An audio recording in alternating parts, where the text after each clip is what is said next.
Instead, the Fed is implementing more quantitative easing. Did you want to discuss a little bit about this? Yes, I think that's a real good capsule summary.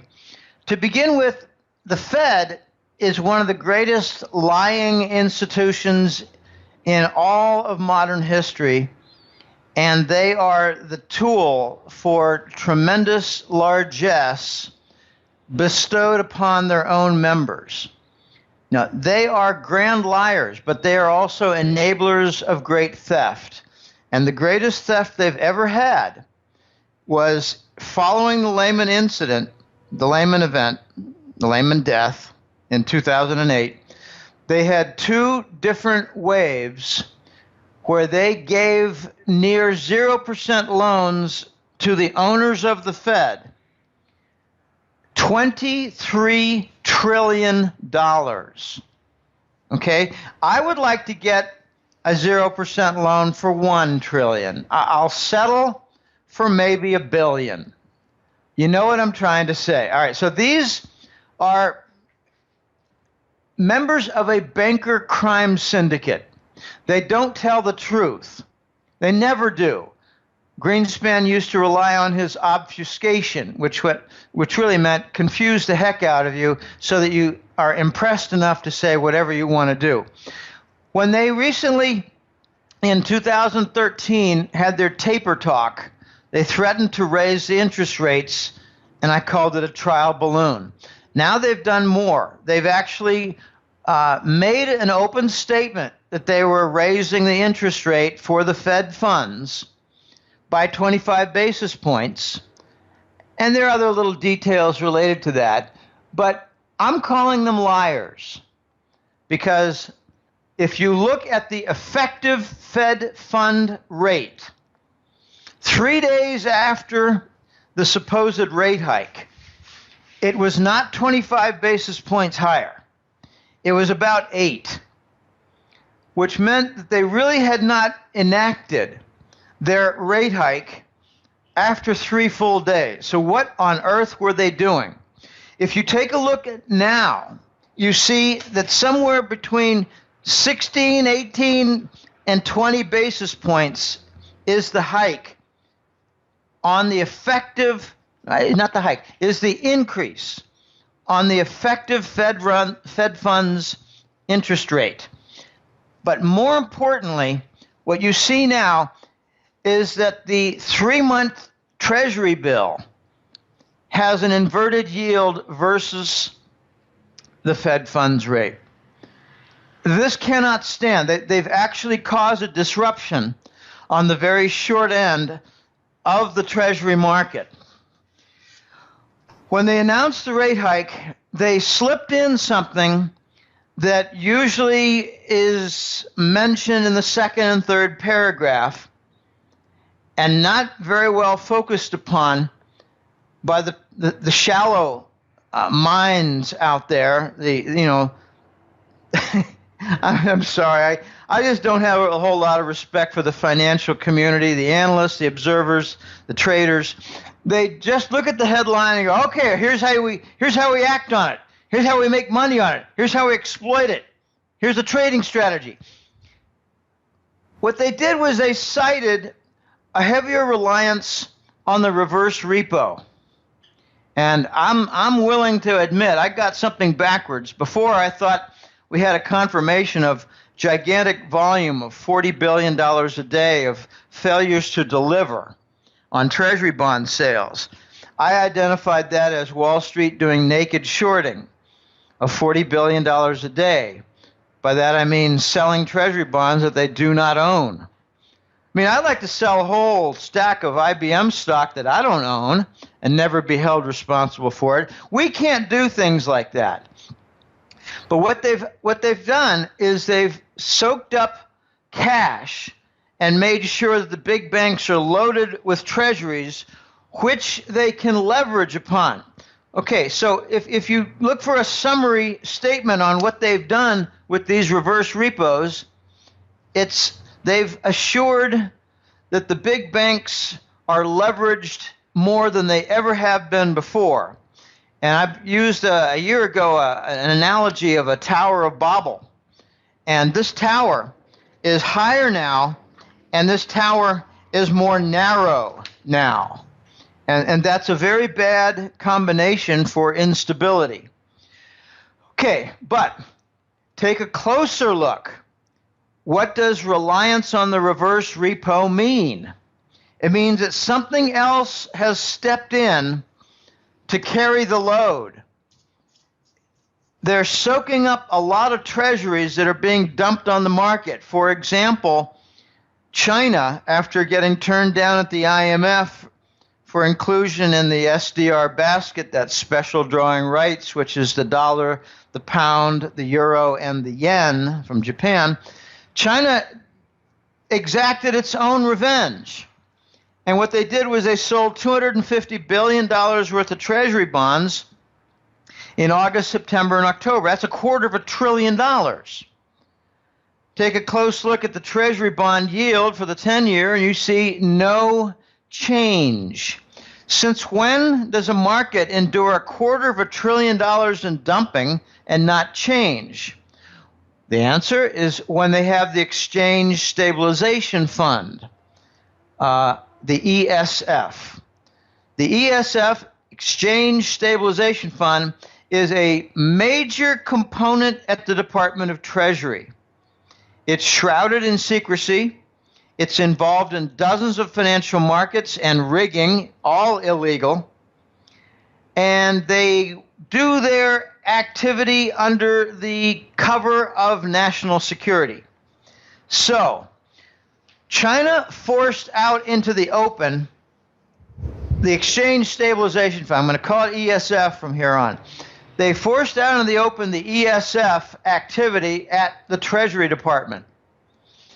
So when the Fed announced that they were going to rely on reverse repo more and amplify its volume and reliance, what they're really saying is we're going to a double-barrel QE. And this time the volume will all be kept hidden because the ESF operates under total secrecy with national security implications. The Fed's rate hike was essentially, Eli, an admission that they're going to double-barreled QE, infinite volume, and doing it in total secrecy with an implication of national security. Their admission now of the rate hike and reverse repo essentially says the dollar is now at national security risk. This is very, very big. The ESF is, I think, a criminal contraption.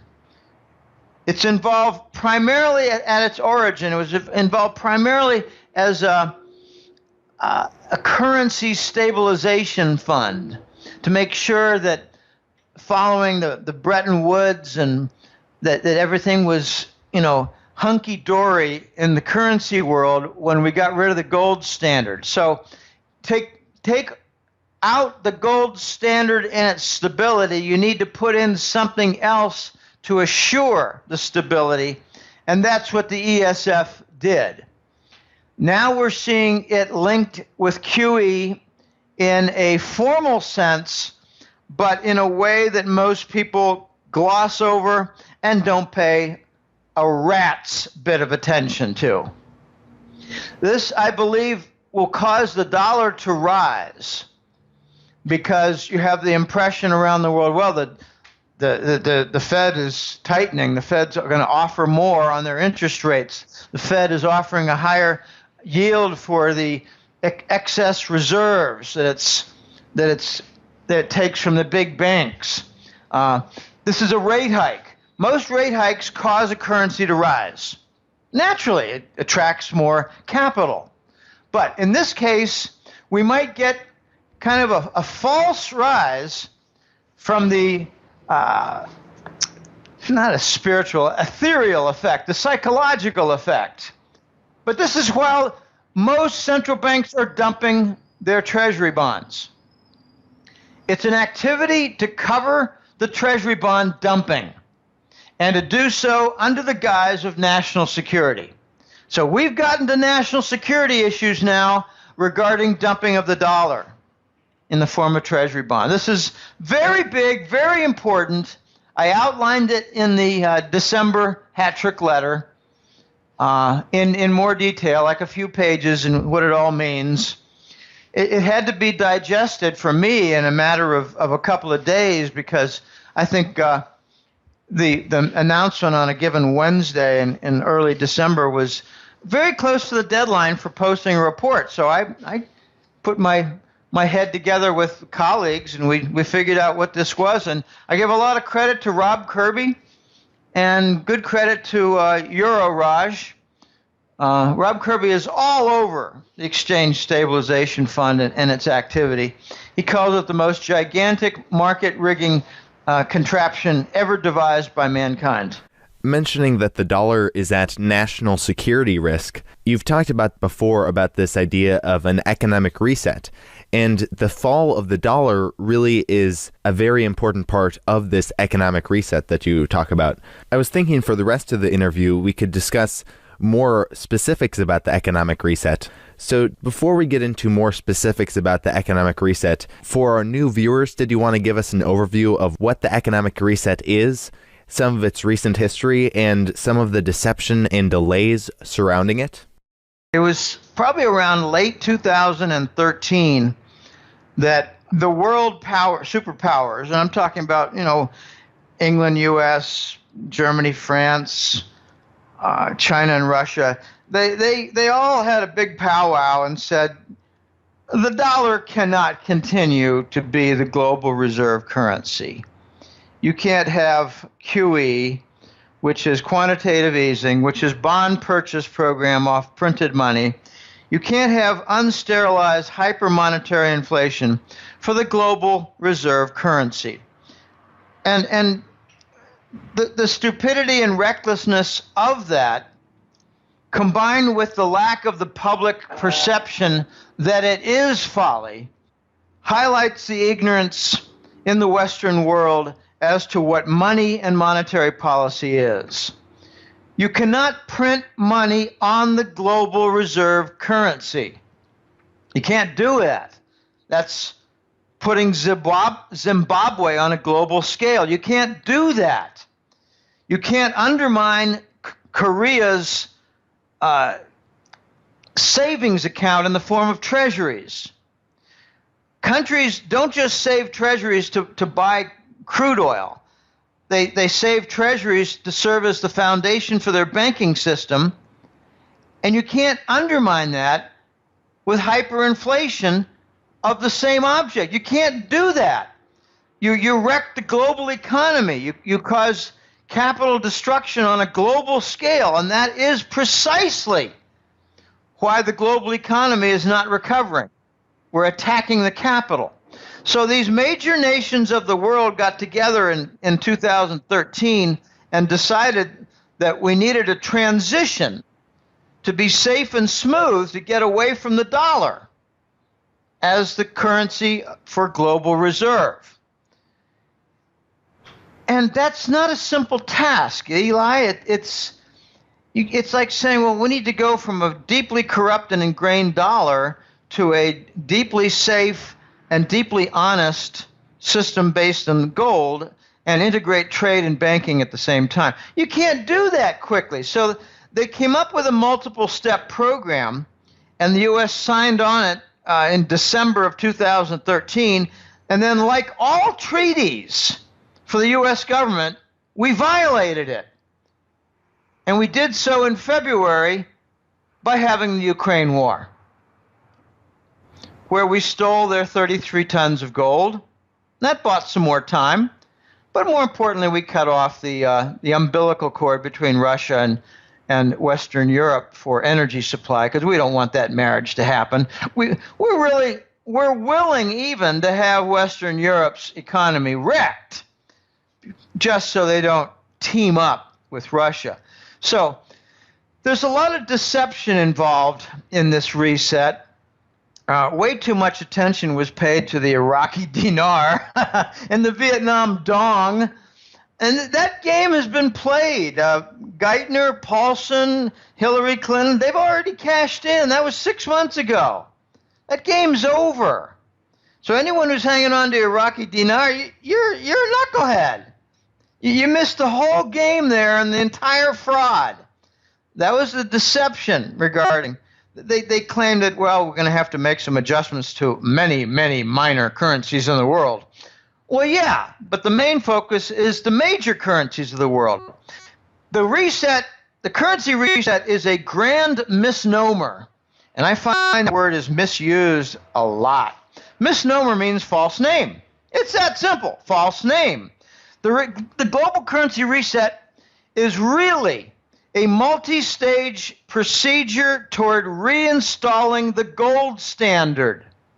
That's what the reset is. Return to the gold standard and all the different procedural steps that lead to it.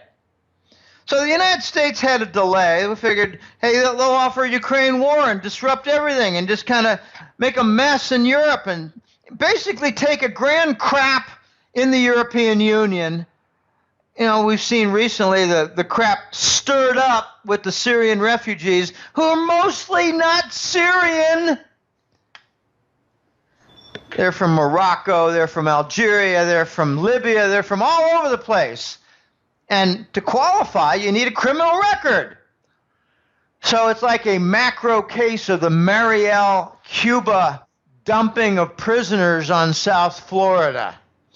Okay, so there's a lot of deception, a lot of nastiness, and, you know, wherever the U.S. government has its hand, expect something to be destroyed and people to die. And that's what's going on right now in Europe. So the global currency reset has a lot of events. And think of it as like a preparatory events. You need to. We got a grand event as a climax, but you can't have the climax unless all the preparation is made in the preliminary steps. It's hard to come up with an analogy for this because it is so big. We're talking about removal of the dollar as global reserve currency. We're talking about an ending of the dollar being used both as a domestic currency in the United States and the reserve currency in foreign banking systems.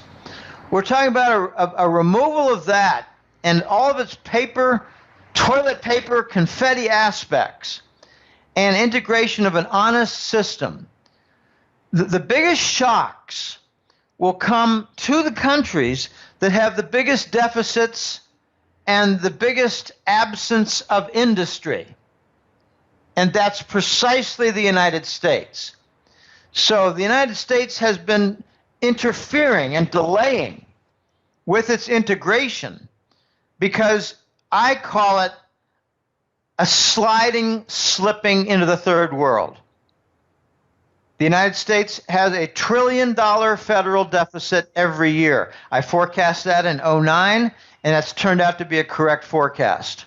Every year, $1 trillion. But every year they come up with some doctored nonsense and say it's only $550 billion this year, only $580 billion this year, only $600 billion this year. Bunch of nonsense. Remove the adjustments and you see the trillion. The United States has an annual, roughly $500 billion trade deficit. If you have an honest, legitimate currency for just the U.S. nation used on a domestic basis only, you're going to see radical sequence of devaluation, I think on the order of 80% in maybe 3 or 4 steps. That's what the U.S. faces with the reset. So naturally they want to delay it. They don't want to see import inflation of 200% on prices. They don't want to see a grand disruption where the U.S. has to start working overtime to relieve its deficits, both trade and federal. That's government and, business as an economy. They don't want to have to relieve that, because to relieve it, you have to start exporting everything under the sun, and that results in shortages. Take a look at Venezuela. They have shortages in rice, beans, toilet paper, and condoms. That's Venezuela. They had a 74% currency devaluation in 2 steps. Bang, bang. I think it was around the year 2013. Right after Chavez died, or was killed, or was murdered, or disappeared, or was buried, or you get the point. Okay, so there are a lot of events associated with this, Eli, and they're not simple. And there are a lot of consequences that happen. Like some nations will sit together and they say, well, this happened, that happened, that happened, and this is coming, so let's do A, B, and C. Okay, there are consequences for starting this grand global movement. And I think it's going to be a major theme this year. Got several things that have already begun, several things that are in motion, several things that are announced as soon. And it's exciting. It's like being at a boring play. And the first 3 acts are done, and finally, okay, acts 4, 5, and 6 are happening now, and this is where big, big things are happening. So that's my introduction. I hope it all makes sense. It's a summary. It's not adequate by any means, but it's a good overview, I think. And there's a lot more deception in there. There's a lot more battling and posturing in there. And most of that is going on between the United States and China. Now, there's certainly the Russian sanctions and the reverse sanctions, food bans. That's big activity. But the main events are between China and the United States. And Russia is right behind China with full support on almost everything they're doing, with some complementary activity that reinforces the Chinese actions. Now, I'd like to get to some specific events that play in with the economic reset. You've talked about before that ISIS has been revealed as a U.S., UK, Israel, and Turkey project funded by the Swiss. Did you want to talk a little bit about this and also discuss how it relates to the economic reset? Yeah, by funded by the Swiss, I really mean funded by Swiss bank accounts, not by the Swiss government. The U.S. has just a slew of Swiss bank accounts that are used on a hidden basis to fund ISIS. Okay, all these topics are very big and very involved, all these steps regarding the reset. When the United States exited Iraq in 2013, they did so because the parliament was 2/3 Shiite, and it seemed that they had a lot more loyalty to Iran than they did to the United States. So the United States military exited, and immediately you saw ISIS step in and do some activity and steal, overrun some oil fields and take control of some oil production and set up their black market operations. But what's not known so well is that the operations and field headquarters is the U.S. Embassy in Ankara, Turkey. I'm talking about ISIS being run from the field by both Israel's military and the U.S. military taking up offices in the Ankara, Turkey U.S. Embassy. When Putin really grabbed the reins and said, let me take control of this anti-ISIS movement, he actually had a speech at the G20 meeting where he was treated like a pariah instead of someone who would really like to install global peace.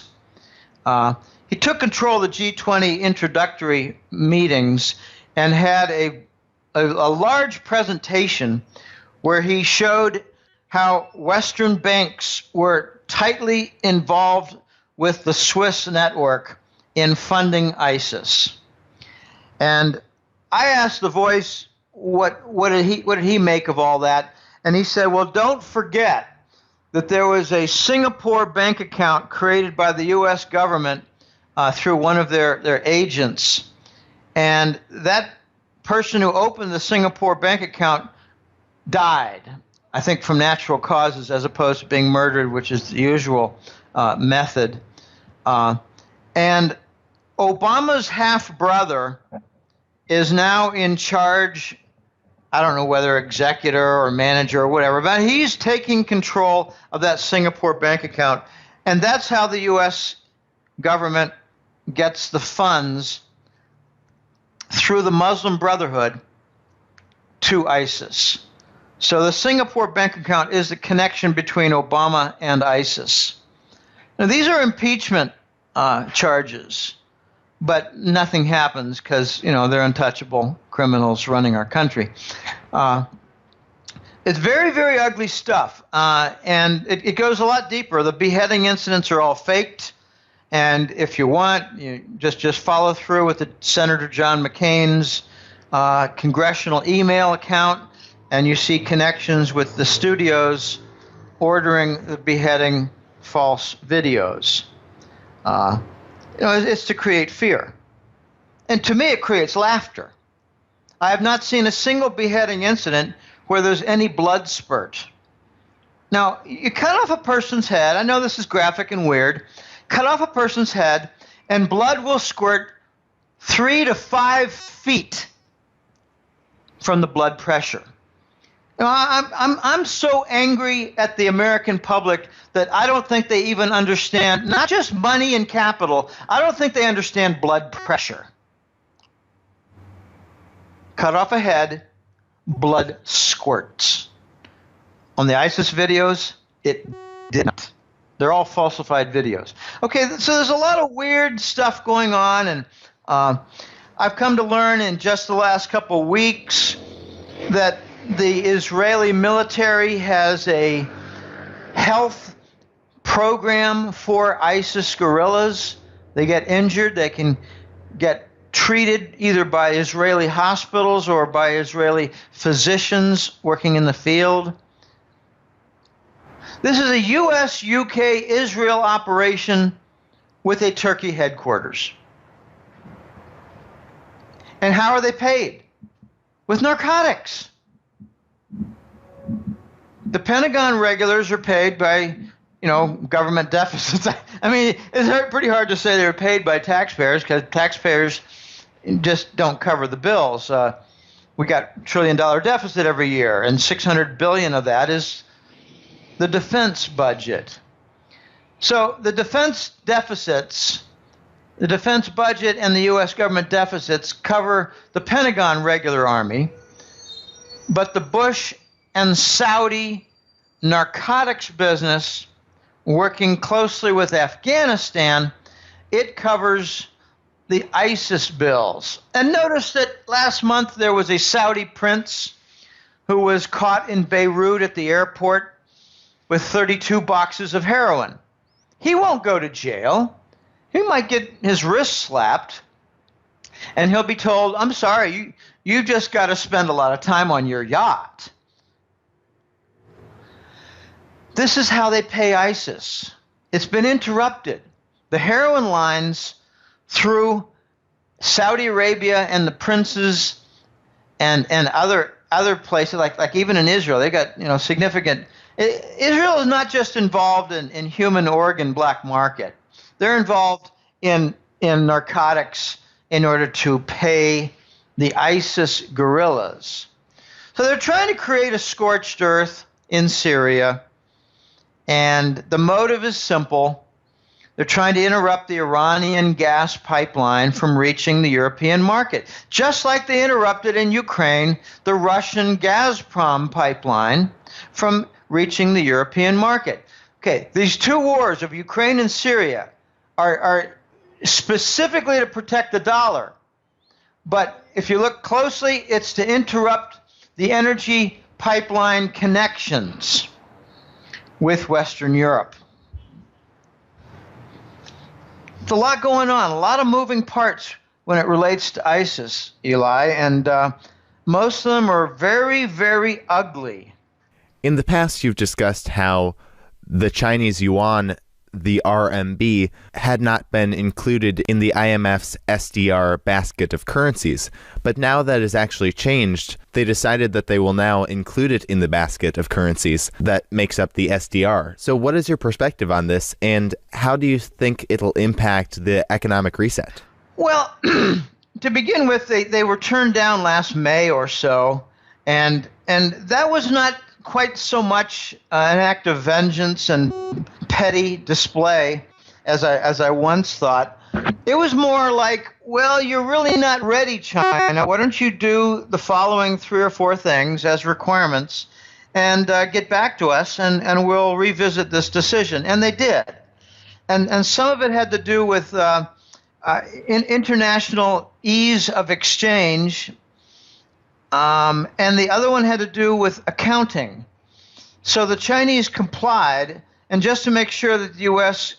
had their attention, the Chinese dumped $250 billion worth of treasury bonds. So this is all part of the big reset, and the implications are really quite significant.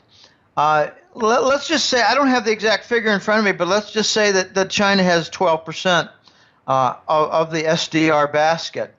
I don't know exactly what it is. I know it's in the teens, I think, but let's take the 12%. Well, that means that many banking systems across the world are going to start to dump treasuries and buy 12% of their reserves, like in South Korea, for instance. 12% they're going to make Chinese RMB bonds. So the Chinese are going to have a challenge now to make those bonds available. The Chinese have a unique distinction now, and something that the Western press hardly ever mentions. They don't have any external debt. So now they're going to have to make these bonds available on a global scale. And it's kind of ironic. They're going to have to make sure there's sufficient debt out there in order to make, to share in the foundation for the banking reserve systems. The banking reserves are all debt securities. Since when is debt wealth? I mean, come on. So this is all part of the reset. The implications are going to be more diversification out of treasuries and into RMB bonds. So with respect to the apparent Fed rate hike, which, as you explained earlier, is not actually a rate hike at all, the Fed instead is just going to do more quantitative easing. What are the implications of this for the economic reset? Well, I think the Fed was reluctant to make the rate hike, and in order to make it happen, they had to put on the second barrel of QE, which they don't want attention drawn toward, and that's the Exchange Stabilization Fund. So they're going to the double barrel QE since the reset is going to require a lot of countries to dump their treasuries. So they put in place, they made more clear the Exchange Stabilization Fund as soaking up the reset consequence of massive dumping. Hundreds of billions of dollars worth of treasury bonds are going to be dumped. That's pretty significant. Now, you've also been saying that the quote-unquote too big to fail protection for the banks has actually been removed. How will this impact the economic reset? Yes, I was surprised, and I kind of laughed when I heard about 3 weeks ago that the Congress, I think it was Elizabeth Warren, senator of my old state of Massachusetts, made a statement that no longer, these banks are going to be protected by Fed action. They're no longer sacred. They're no longer secure. They're going to have to make it on their own. Whoa, I immediately thought, well, is this a joke? Because they can't make it on their own. First of all, they rely on narcotics for money laundering. That cut keeps them going. Second of all, they sell treasuries they don't own. That keeps them going with a lot of flow coming in. If they have to be honest brokers and banks, they'll be dead inside 30 to 60 days. So then I realized, well, this looks like it might be part of the reset plan. And it could be a warning that the big U.S. banks are going to start falling soon. And we're not going to be in a situation like we were in 2008 where Lehman Brothers was the only one to die. Since then, they've all lashed themselves together with derivatives. So if any one of them goes, they all go together. So this could be a prelude warning that the U.S. banking system is going to go bust, and that could mean the bail-ins take place.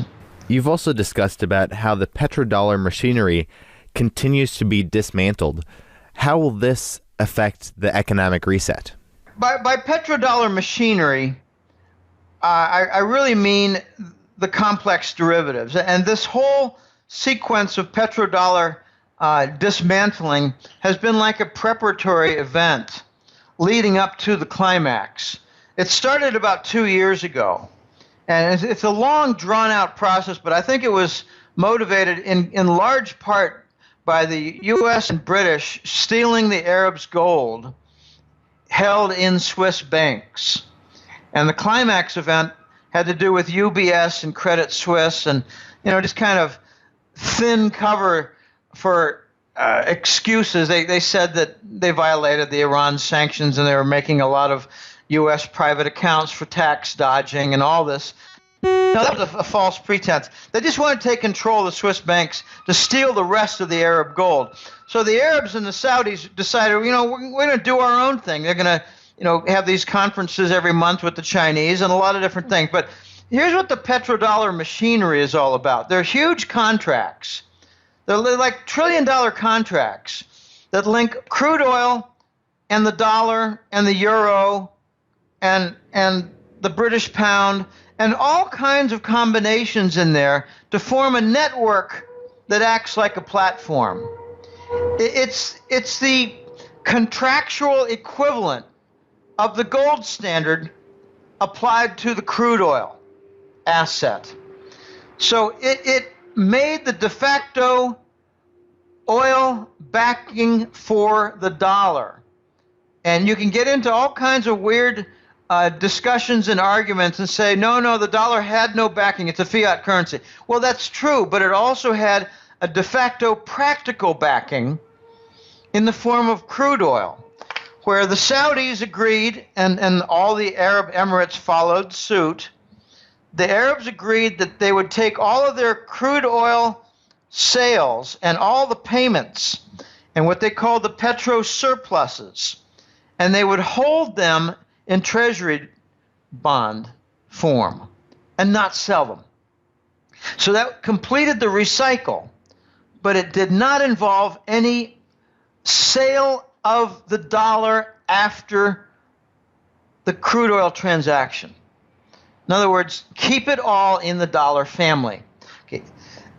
All these contracts have been gradually dismantled. They couldn't do them all at once because it's so big.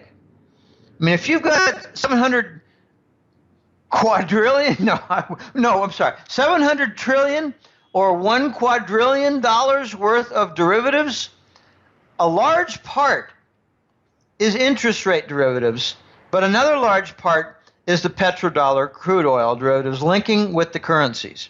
Okay, this machinery is being dismantled, and an interesting phenomenon happened that took a lot of people by surprise and took me a while to figure it all out, or to figure out most of it. It's impossible to figure all this out. But when a big petrodollar contract is dissolved, it must be settled in dollars. So it created a tremendous demand for dollars. And that is one of the biggest reasons why the dollar went up. The dollar went up from dissolution and removal and final liquidation of petrodollar contracts denominated in U.S. dollar terms. And I like to make a point. This is a recent explanation of mine.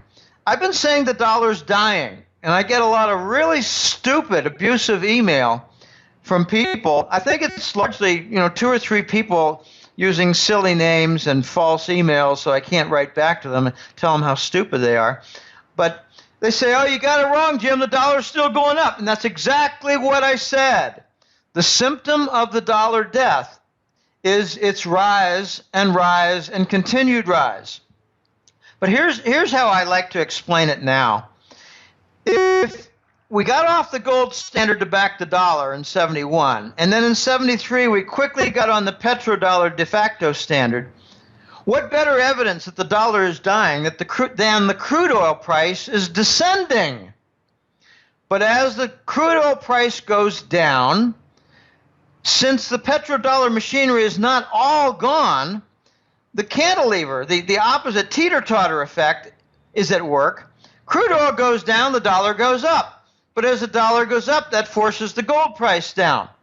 So this is all going to break. It's just think of a bunch of like hundreds of balloons tied together, floating up. Eventually the air pressure is absent, and the pressure inside, the air inside the balloons is too great, and all the balloons pop. This is what's going to happen to the dollar. Okay, we're not.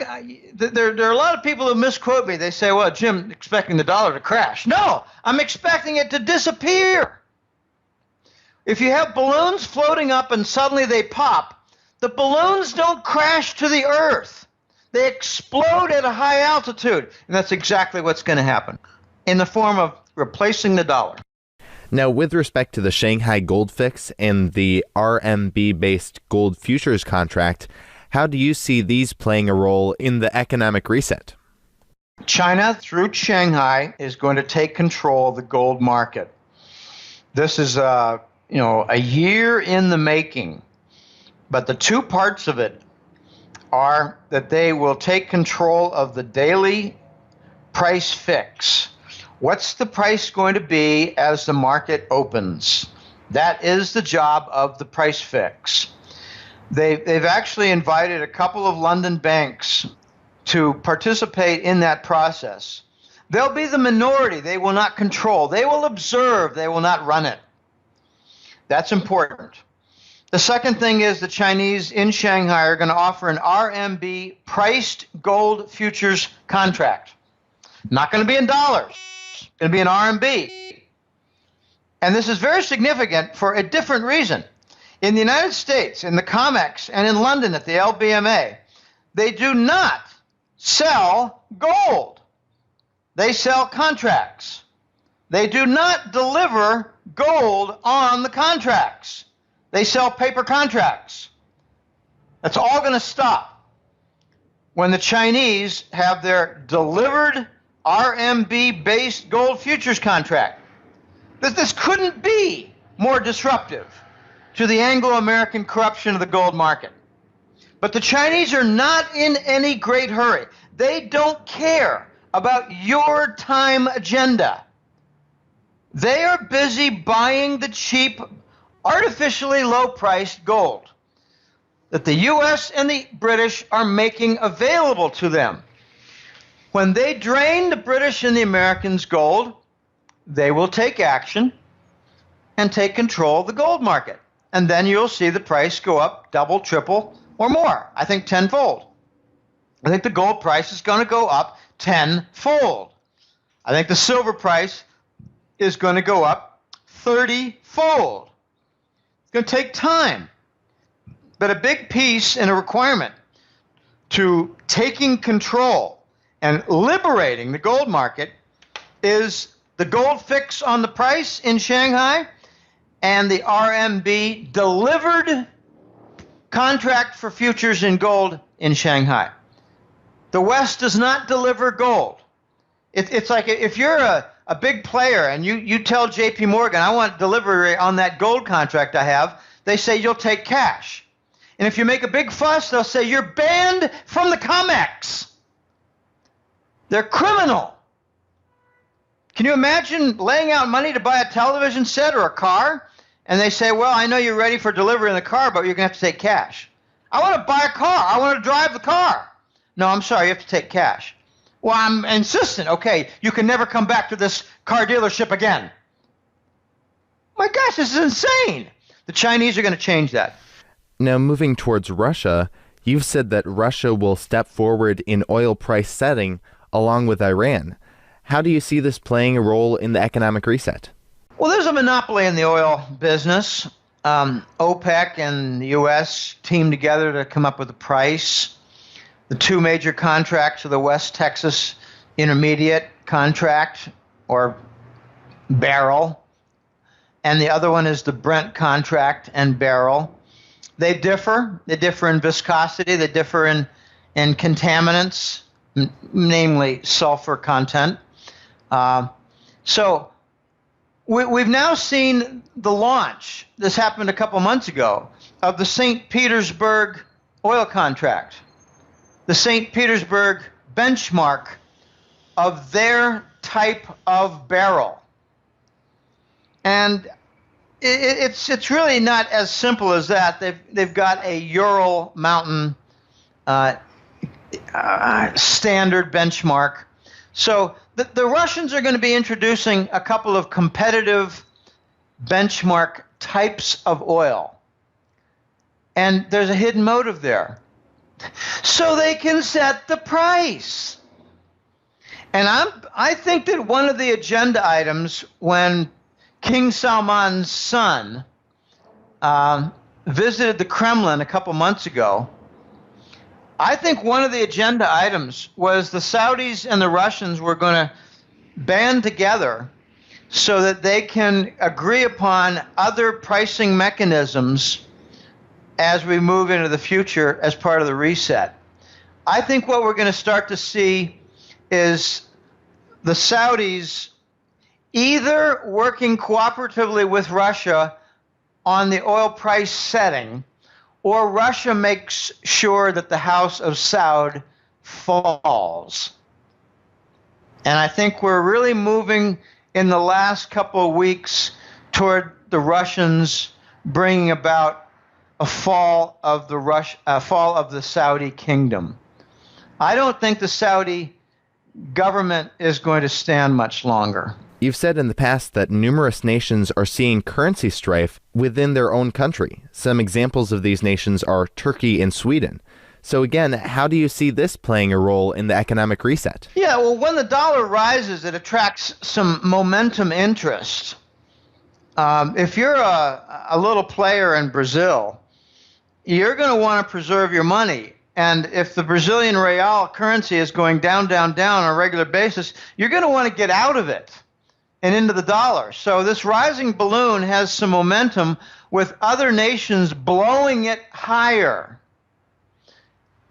And Sweden is one example and Turkey's another. They've got their own reasons, but Sweden it's a socialist nation, and they've got difficulties now with their export trade, and they're not heavily involved in the oil industry. That's Norway.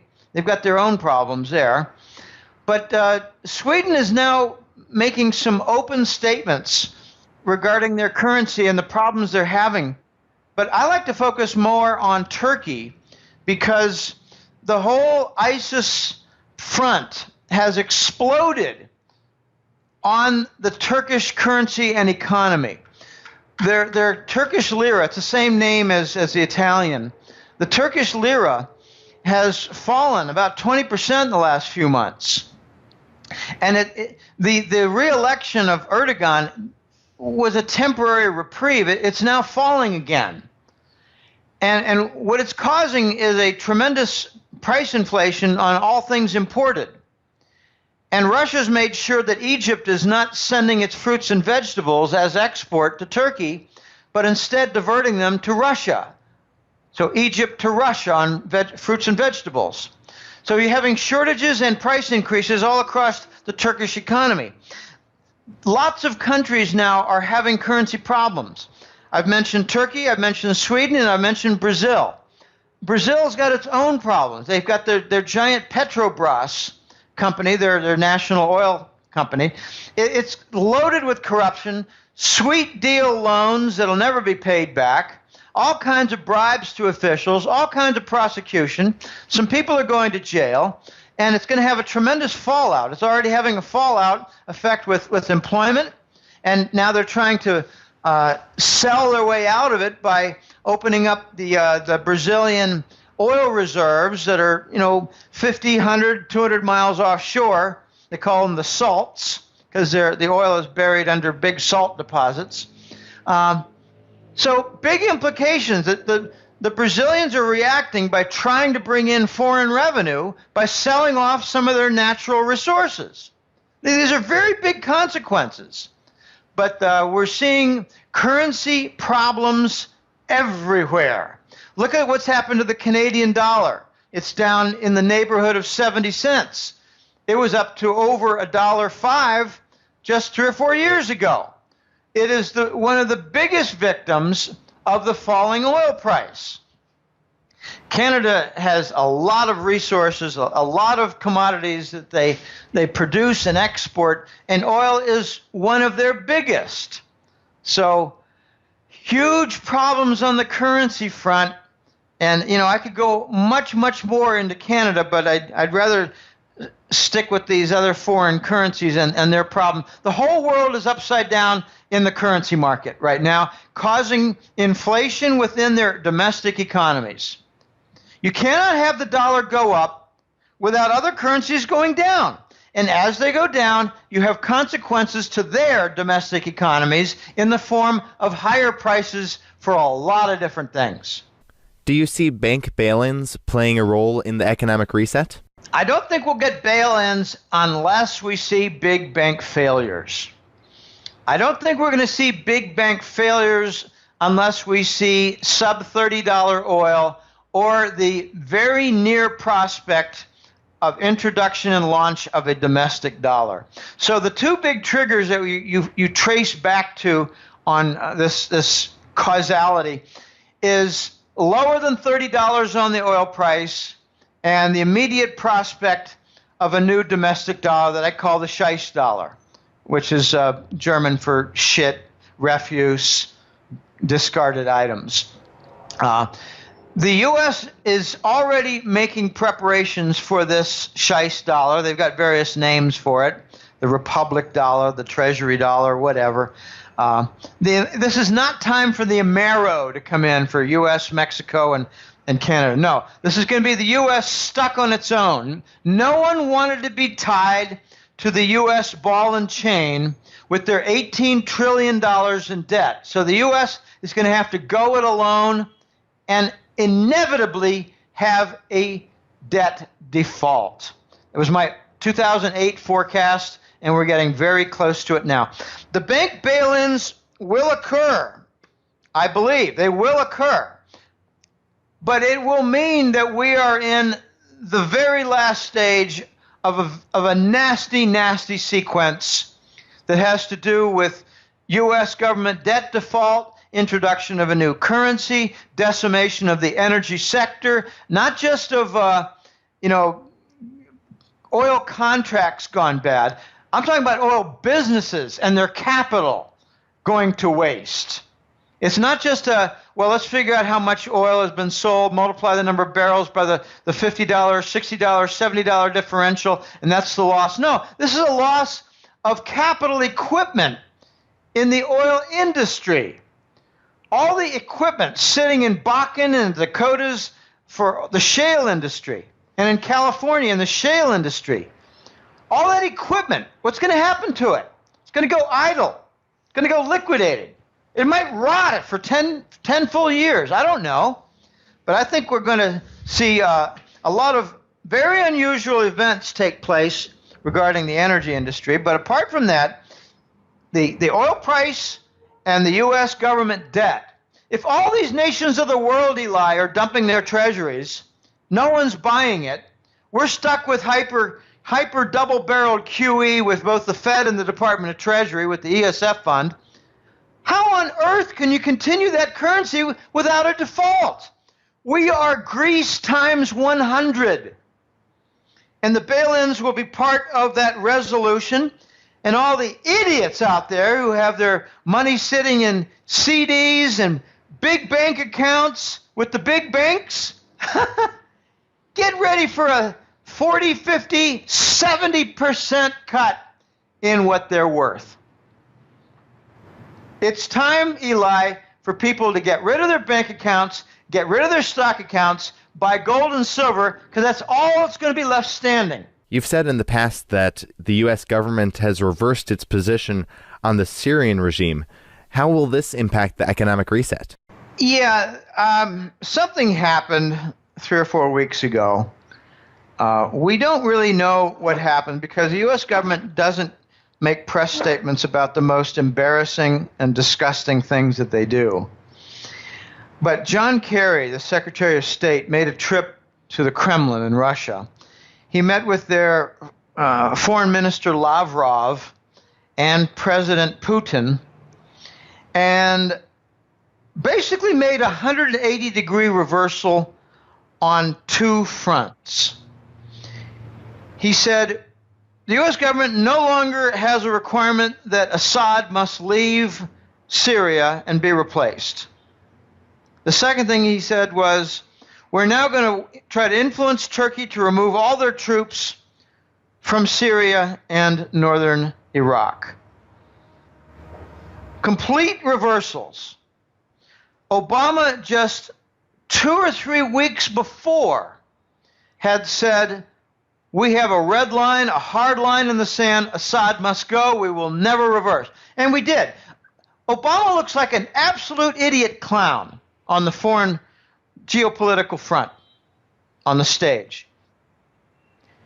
Something very big happened, Eli, and I think it's a combination of things.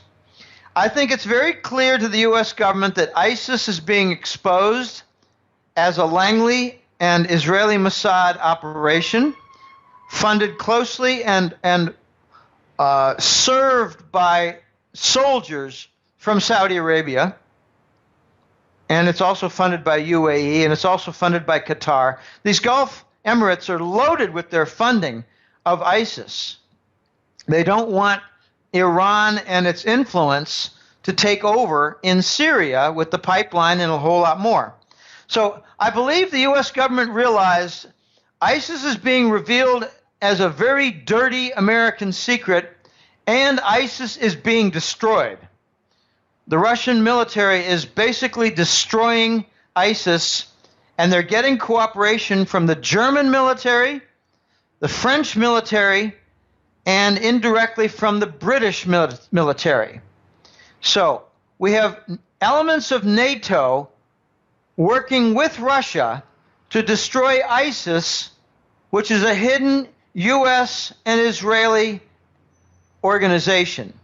The second thing I think is going on is the Americans are realizing that the Russian military has a few very significant advantages, and they've been demonstrated. They call it demos in the theater of war, but I'm talking about like the USS Donald Cook in April of 2014. I'm talking about the Russian military device that jams radar and jams the weapon targeting systems. It's called the Aegis, A-E-G-I-S. Aegis has been rendered immobile on naval destroyers and aircraft carriers. The last thing the U.S. wants to see is an aircraft carrier with 5 escorting naval destroyers all turned into junk metal. For the world to see how the Russians have military superiority on an electronic basis. So the combination of ISIS destroyed and revealed with Russian military superiority in certain areas has combined to motivate the U.S. government to make a complete reversal in the Syrian front. But that doesn't stop Papa Bush from continuing to do what he does best, and that is bomb electrical generating stations and other things to render the Syrian economy and its infrastructure immobile. In order for this thing to become or work toward a peaceful resolution, they've got to corral the Bush family, and that's very hard to do. They've got trillions in narcotics wealth, and they do pretty much what they want. I'd like to see them driven off the planet. You've talked about in the past that Germany is moving to resolve damage in Russia. How is this going to play a role in the economic reset? Well, Germany is a tough nation. At the top, their political and banking figures are really a bunch of American puppets. I'm referring to their banks, not so much their central bank. I think the central bank might be a bit unique, and they've managed to keep their central bank German. They've managed to keep their central bank independent of the European Central Bank. The European Central Bank is like a close cousin to the Fed and Bank of England, but the Bundesbank is a maverick. I don't want to say they're like the Chinese Central Bank, but in that they are extremely independent and fierce, they are like the Chinese Central Bank. But if you just look at the politicians and the bankers, the U.S. really controls Germany. Notice that they renewed the Russian sanctions. It wasn't put up for a vote to the German parliament. They wouldn't dare do that. So they just had an edict from the European Union commissioners. Those are the dictators of Europe. They give marching orders to the presidents of the member nations. So in a sense, European Union is a dictatorship by the EU Commission. And you see that with the trade unions, which we'll get to toward the end. But, okay, when it comes to commerce, it's a different story. We had a couple of cases, one big and one not so big, recently. One was Angela Merkel, their chancellor, actually made a positive statement regarding the cooperative efforts on liquefied natural gas, the LNG facilities, and the deals struck with Russia related to Nord Stream, NORD. Okay, Germany is not going to give up its Russian gas supply. They already have a couple of major pipelines. They go under the Bering Sea. They got other ones. They're not going to give that up. So, in order not to commit public suicide, Merkel made a positive statement toward the LNG contracts relating to Russia. But then there was another smaller deal that came out. The German government announced that they were going to sign a deal with Russia regarding a high-speed railway network. They already have a lot of rail facilities with Russia. They start in Russia, they end in Germany. They don't go to France, they don't go to Italy, they end in Germany. I think we're going to see a revival and a renewal of the German-Russian relations very soon. This is a very difficult subject because at the top, the German leaders are committing industrial and commercial suicide. But in the meat of their economy, almost all of the businesses, I call them the industrial captains, are in favor of working toward normalizing relations with Russia again. At one time, a couple of years ago, there were 3,000 to 5,000 businesses in Germany conducting business with Russia. And it's less now. But it can come back, and I've got some members on my colleague team that say, well, we got some irreversible damage, but they will be able to renew things, but it'll be difficult. And some things will not be able to be fixed. So Germany is flipping in some key ways. They announced that they're going to work closely with the Russian military to eradicate ISIS. The French made the same admission, the same statement, working with the Russian military to eradicate ISIS. And the British did something a little more weak-kneed and like pussies. They announced they admitted and promised the French that they would supply weapons and aircraft, and it all had to be kept secret. So the British are working against the U.S. military. So are the French and the German. I mean, this really does not say much for the NATO alliance.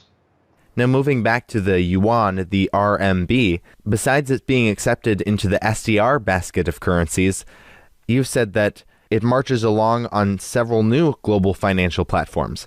Did you want to discuss a little bit about how this will impact the economic reset? Sure. The one Asian infrastructure investment bank has gotten a lot of press. That appears to be the replacement of the IMF and World Bank. And there's been some propaganda from the Western press. The Western press loves to, poke fun at these Eastern initiatives. But I read one press release, and it was kind of funny. It said, "Oh, look at that! The AIB is going to be funded by U.S. Treasuries, so it's not going to be this anti-dollar mechanism after all." Well, yeah, it is. The AIB is going to be originally funded with Treasury bonds, then they're going to all be dumped. They're all going to be converted. You're talking about a platform to dump the Treasuries. Golly, how stupid the report that came out in the Western press.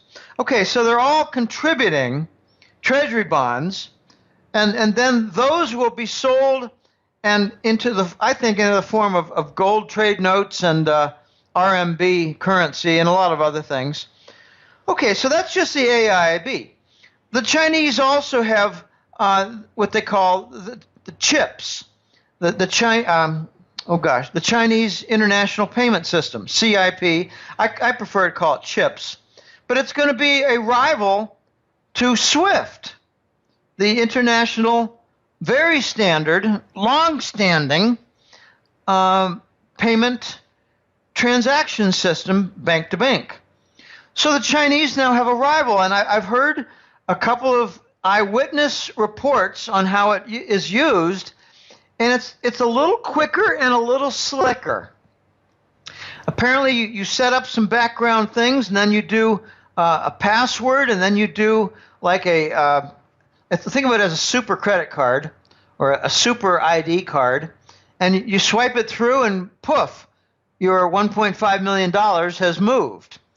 You don't need the 2 days for it to clear through the Federal Reserve, which is basically a method for the Federal Reserve and the Western banks to collect the interest and steal it for 1 day.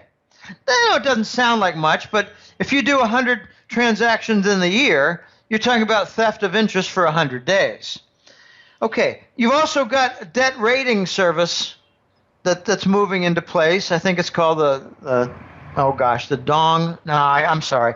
I used to have this stuff at the tip of my tongue, but I haven't written about it for a few months. They've got some debt service ratings, and they're going to be competing with Standard & Poor's, Fitch, and Moody's.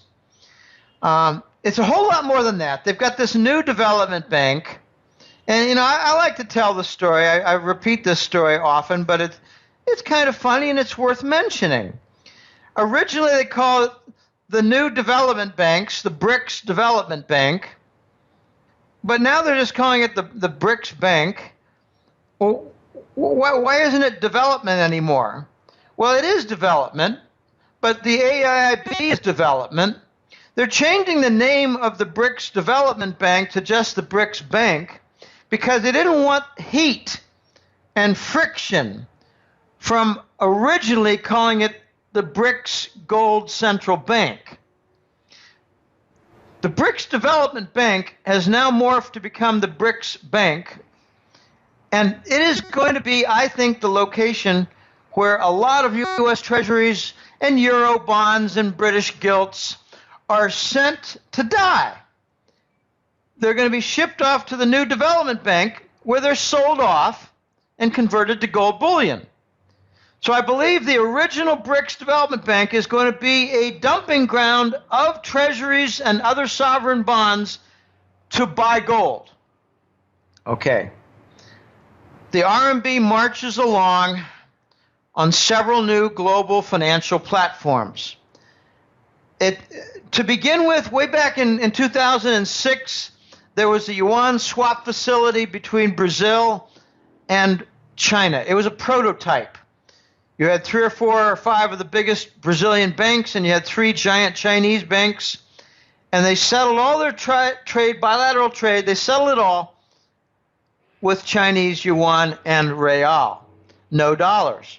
Now you have 32 countries that have yuan swap facilities, and if you think that's really just minor countries, you're dead wrong. It's Canada, Australia, Britain, Germany, France, Switzerland, and of course, a lot of the emerging market nations and Asian nations. So as you get more and more countries of the world participating in the RMB-related platforms, you're going to see less and less in the way of U.S. dollar trade settlement. And I think that one of the biggest things that's going to happen in 2016 is the rapid rise of trade settlement in the form of RMB, Chinese currency. Now, previously, you have discussed about how the U.S. military is backing out of the Persian Gulf. How does this play a role in the economic reset? There are many pieces to this economic reset, and some of them are military. I believe what we're seeing is a very important quantum step where the Russian military is being seen as having extreme superiority in certain areas. Back in November, we had news that for the first time in over 40 years, the U.S. naval fleet was exiting the Persian Gulf. 40 years they've been defending the petrodollar and Saudi Arabia. Now it appears they're not protecting Saudi Arabia, and the petrodollar has been dismantled, so it too does not need protection. But something bigger is going on. We had demonstrations in October and November with the Russian military in the Syrian front, and we saw their equivalent of the cruise missile fired from the Black Sea. We're talking about 1,500 miles or more of a cruise missile that is not in violation of any NATO treaty. By the way, U.S. violated all the NATO treaties with respect to Russia because U.S. is the exceptional nation. Now, correct me if I'm wrong. Exceptionally corrupt. They break all their treaties going way back to the American Indians. Okay, so when the United States observed the Russian cruise missile taking out targets very accurately in Syria, the U.S. naval fleet exited the Persian Gulf. I think they were seen as sitting ducks. This is all part of the reset and its background pieces. The background, like the trees and the hills, they're all shifting around with this reset. And part of the shifting around is the movement of the U.S. military out of harm's way. I think we're going to see an exit from, say, Turkish waters of the U.S. military. I think we're going to see an exit off the NATO bases in Turkey of U.S. military weapons like aircraft, helicopters. So there's some very big things happening with respect to the U.S. military. I think they're in retreat. One more event that you've talked about is that the Yemen war zone is spreading to the Saudi border and embassies. How do you see this impacting the economic reset? Well, Saudi's desperate right now. The reset, I think, is going to include two important pieces. I've mentioned them before, but here's a perspective. Under $30 oil is coming. Iran is now permitted to sell its inventoried oil. We're talking about 100 million barrels. Iran has permission to sell 500,000 more barrels per day, and in 2 or 3 months, another 500,000. That's 1 million extra barrels a day. Saudis have decided they're not going to stop output. The OPEC has decided they're not going to stop output. Saudi can't stop output unless they want to have much larger annual deficits to their government. So there's something else that's really quite important regarding Saudi Arabia that's not well known out there, and that is that they're giant liars on their oil reserves. First of all, their Ghawar oil field that's in the safe part of their country, it's producing 98% water and 2% oil. Well, that's not a good sign. That means it's a very, very old oil field. Okay, I remember when I first came to Costa Rica in 2007, their water cut was around 93 or 94%. Now it's 98 or 99%. Okay, the dirty other secret of Saudi Arabia is that their most powerful and youngest oil fields are in the West, which is basically Shiite country. And the Saudis have a bad habit of making sure that that part of the country that's more Shiite favored, not the Sunni, the moderate Sunni, but the slightly more radical Shiite, it's not exactly like Catholic and Protestant, not really at all. I don't want to get into the differences, but that is not a good analogy. It's two sects of Islam that have really not gotten along for 1,000 years. Now, in the Western world, you get Protestants and Catholics that mix and intermingle and intermarry. And I've gone to many Protestant services and weddings. It doesn't work that way with Sunni versus Shiite. But the point is that in the western lands of Saudi Arabia, their strongest oil fields lie. And they're in danger of losing them in this Yemen war.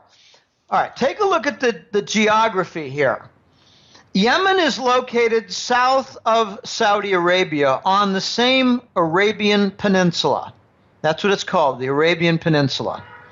Do you think maybe Yemen shares the same geology? Well, yeah. Therefore, do you think Yemen is loaded with oil and gas?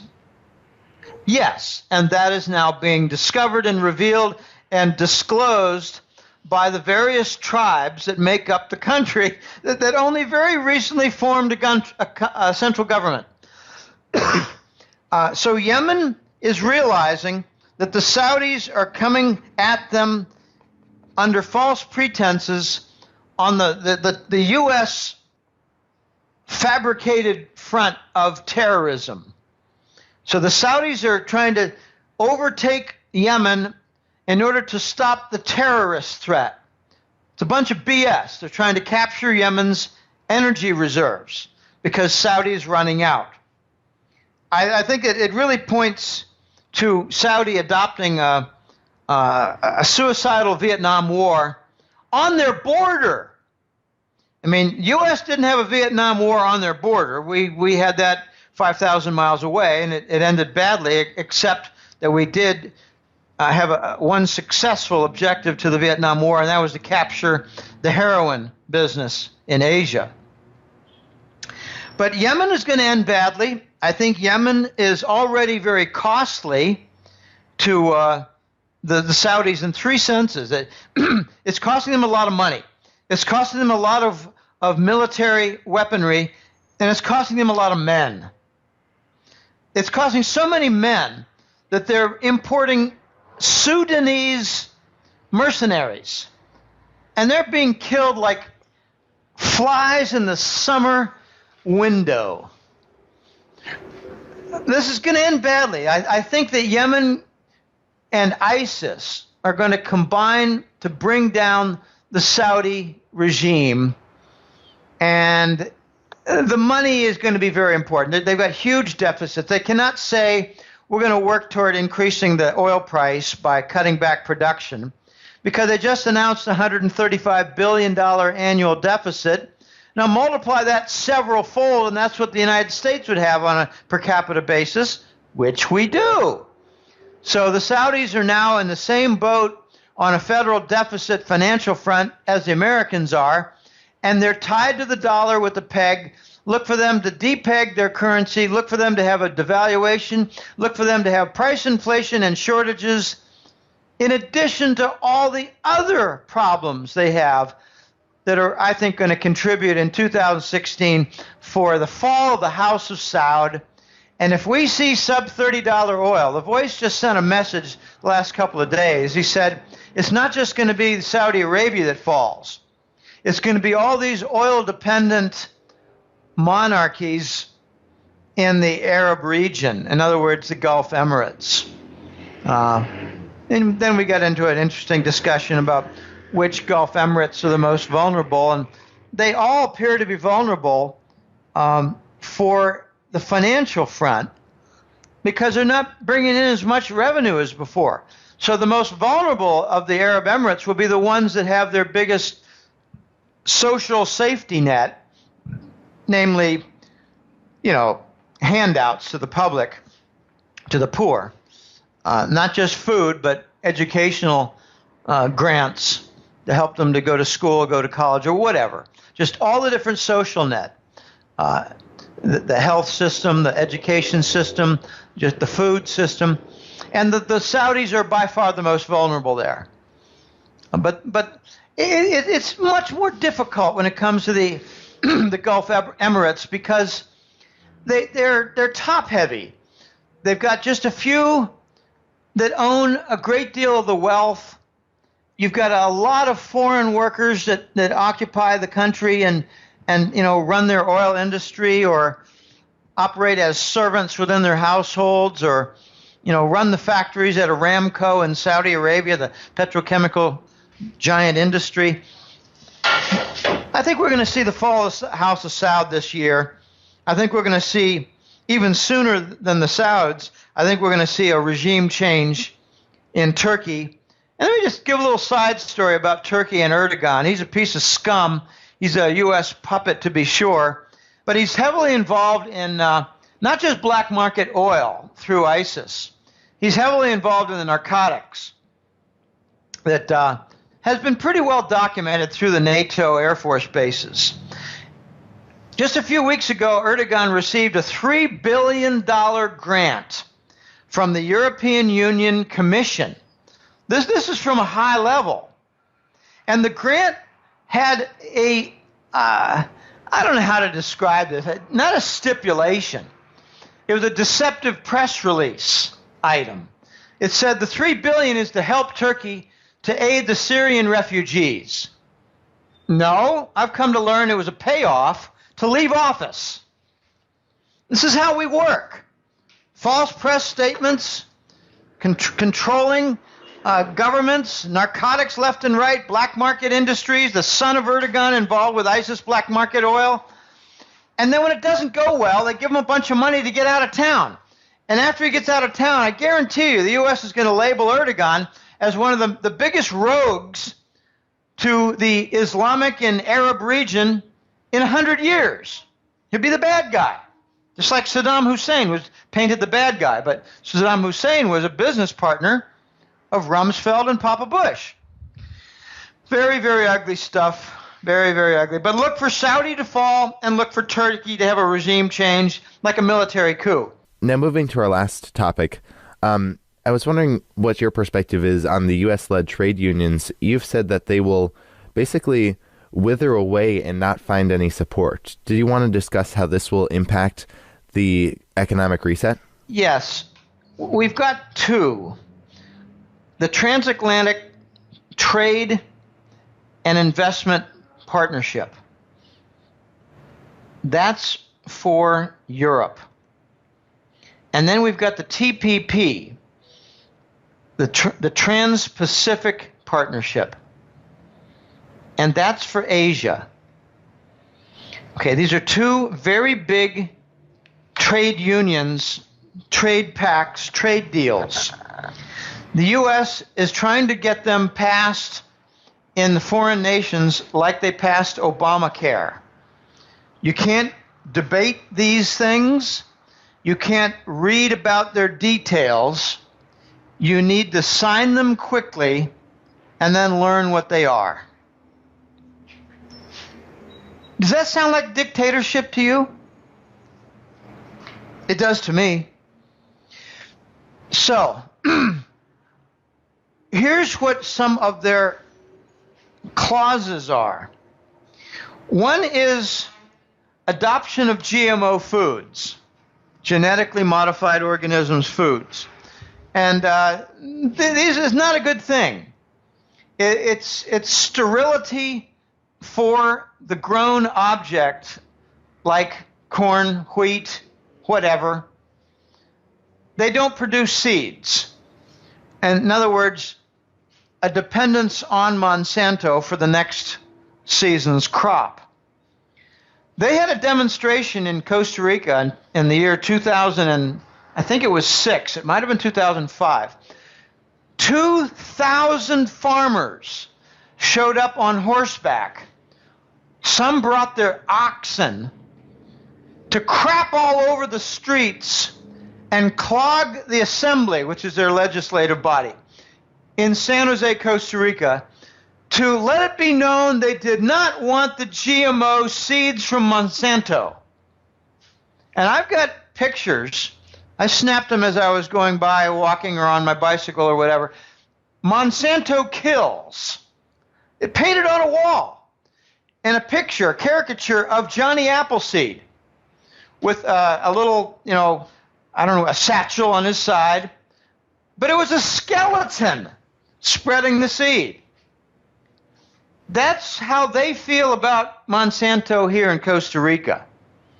It's a very interesting resistance. And I've seen only one example of several hundred horses descending upon the country. And it's an interesting sight. And the day after, there's a big cleanup of the manure on the streets. And I like to stay away because I don't want wind blowing manure in my eyes. Dried up manure, that is. Okay, so you've got the GMO foods, and I've come to learn that the Monsanto GMO control devices alter the chromosomes to a level and degree that your body is more susceptible, vulnerable, and receptive to viruses that they have planned through the vaccines. Now, let me just repeat that.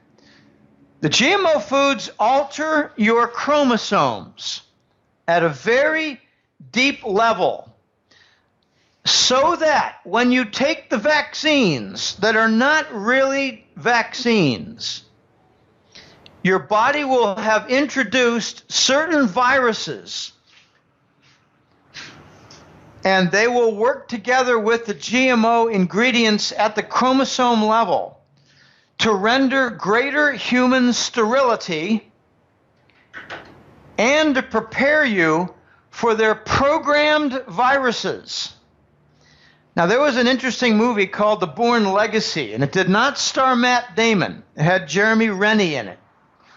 And it was very interesting because it revealed how they use viruses to control their agents in the field, assassins in the field.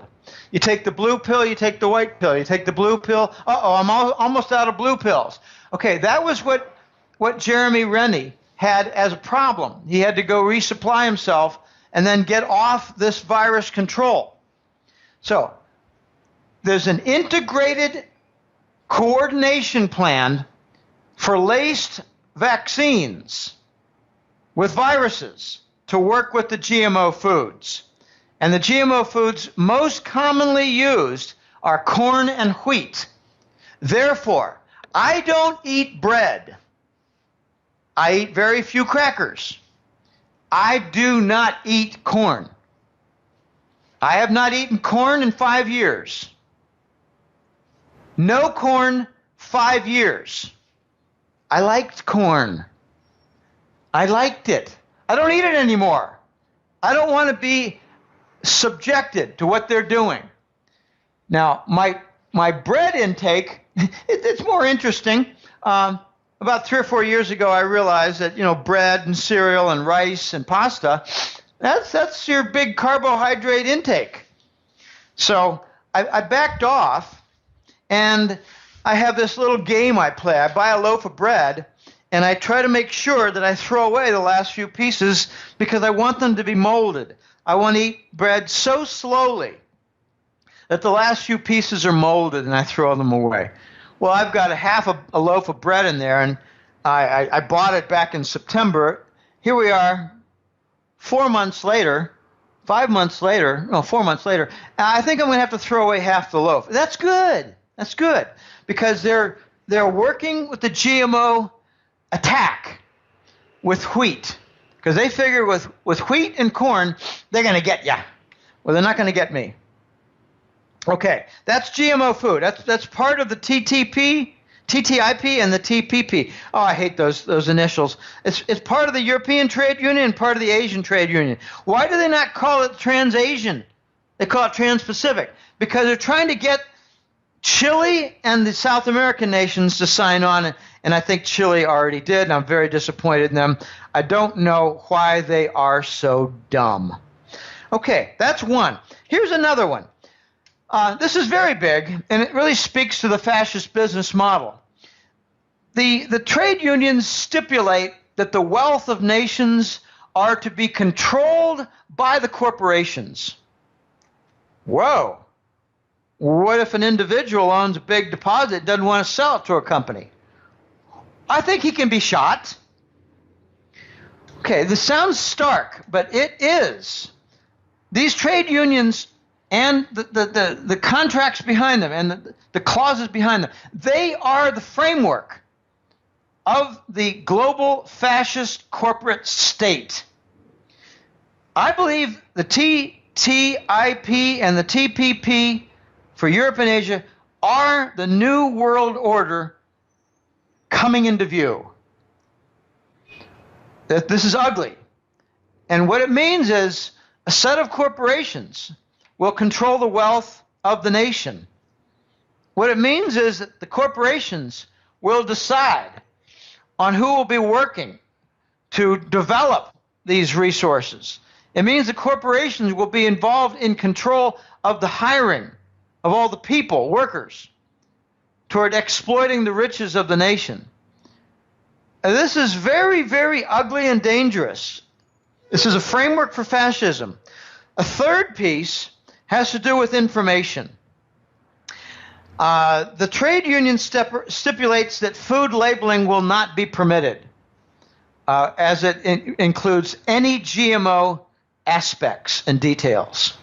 In other words, you're never going to know whether you're eating some GMO-laced, poisonous, chromosome-altering rubbish. And that is one of the biggest pieces that have motivated, at one time it was 46 European cities objecting to the trade union for Europe solely on GMO food labeling. So they're very aware in Europe about Monsanto and GMO foods. In the United States, it's pathetically minimal, the awareness. Okay, furthermore, the internet, that's another information platform. The internet would gradually come under corporate control. And I'll give you an example that hits home here. Now, this might not be far-fetched, but it's going to sound a little bit weird. The Golden Jackass website is about gold. And the COMEX, or say the World Gold Council, whatever, some syndicate-operated gold entity, whether it's a foundation, a company, or a board, or who knows, they can come in and say, the Golden Jackass infringes upon our gold ownership for information, and I am going to be forced, or my managers and directors, rather, are going to be forced, I'm just the editor, the Golden Jackass will be forced to sell out or just be taken over for violations. Wow. What about all the individual rights? There are none. Okay. As a final case in point, the Pope just made a statement about a week ago that the GMO foods and all those ingredients in that entire movement was poisoning the world's food supply. Whoa! The Pope? Okay, so internet resolution, GMO foods, corporate ownership of resources, and to top it off, they've got resolution boards that are really omnipotent. If you got a problem, you go to the resolution board, and the fascists will tell you how it's all going to turn out. Due process will go away. Okay, I think this is going to wither on the vine.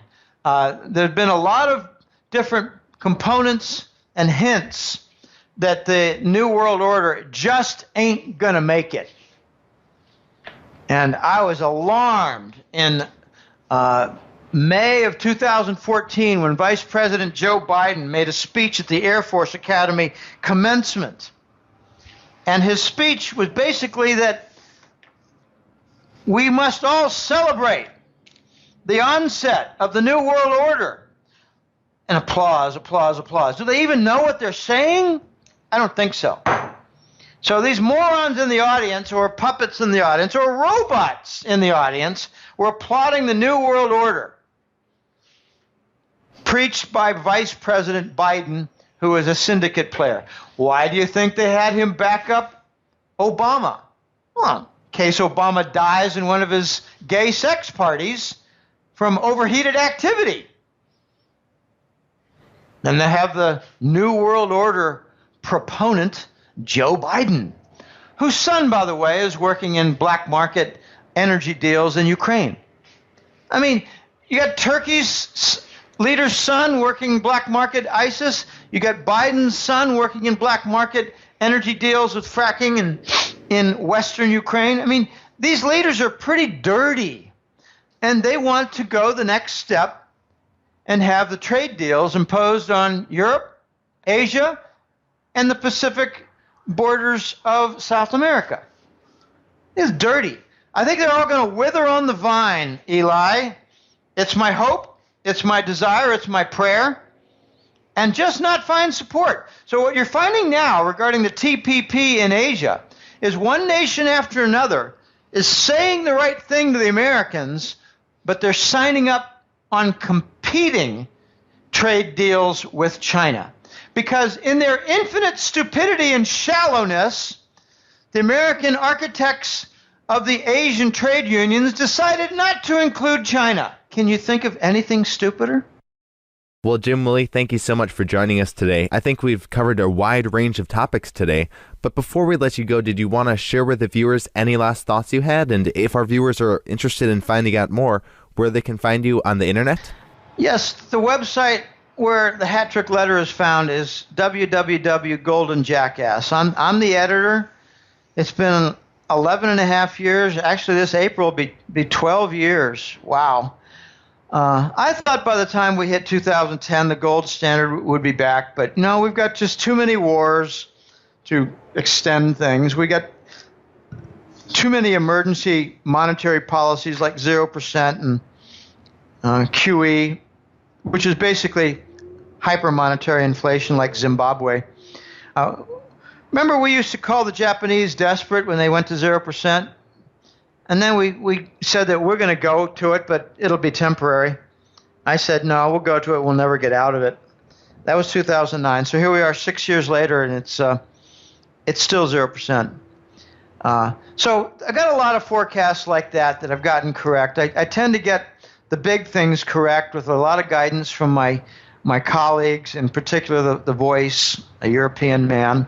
He's a gold trader and financial consultant, business consultant extraordinaire. I have a lot of respect for him. Unfortunately, lately he hasn't been able to share quite too much because I think he's involved in the reset. I think he's a consultant toward the reset in certain key points. But anyway, go to the website. You'll find a lot of free material, a lot of interview links like to this one. I don't do a second or third interview with the host if he does not provide the free links. And I hope you sign up for the hat trick letter. It's a labor of love. It's a lot of work. I have to organize a tremendous amount of information and sift through it, what's important, what's not. What have I covered, ad nauseum in the past and where I can move on. I mean, talking about dead banks, I don't need to prove that the banks are dead anymore. I did that for 5 years. So I'm basically following the global war on money and the defense of the dollar. That's the main theme right now. Defense of the dollar and the coming of the gold standard to replace the dollar as a global reserve currency. And I like to point out recently, this is a new practice of mine, two of the favorite compliments that I get from subscribers, people who make new orders. One is, I was a member of the Hat Trick Letter newsletter. I was a client. I was a paid subscriber for a few years, but I backed out in 2012. I came back because I missed it, and I realized that there's a lot more going on, and I want to hear your arguments and your explanation and your evidence about. So I came back because I missed it. It was valuable, and I missed it. The other compliment is, well, for about the last 3 years, I've been listening to the interviews and reading some of the public articles and noticing you getting quoted frequently. And I just thought that was sufficient. But 2 or 3 months ago, I signed up, and I wish I had signed up a long time ago, because you tie things together well. You bring a lot of different arguments, a lot of different events and stories and elements to the puzzle, and you tie it together well. You organize all this messy situation into 2 reports and a dozen chapters, and I wish I'd done this earlier. So, go to www.goldenjackass.com, and I hope you sign up for the newsletter after reading around a little bit, whether you're new or not so new at this. This is very messy and very deceptive, and sometimes I like to point out a very interesting phenomenon. I used to be a speaker at the Cambridge House conference circuit. This was Vancouver, Toronto, and Calgary. 2 every year, though, in Vancouver, their headquarters. And I loved doing it. I did it for 4 years. I did 15 trips to Canada as a speaker. And we had kind of a community of the analysts, writers, speakers. Some of us had a newsletter. Some of us just had a portfolio of mining stocks we liked. A couple like Frank Holmes had a major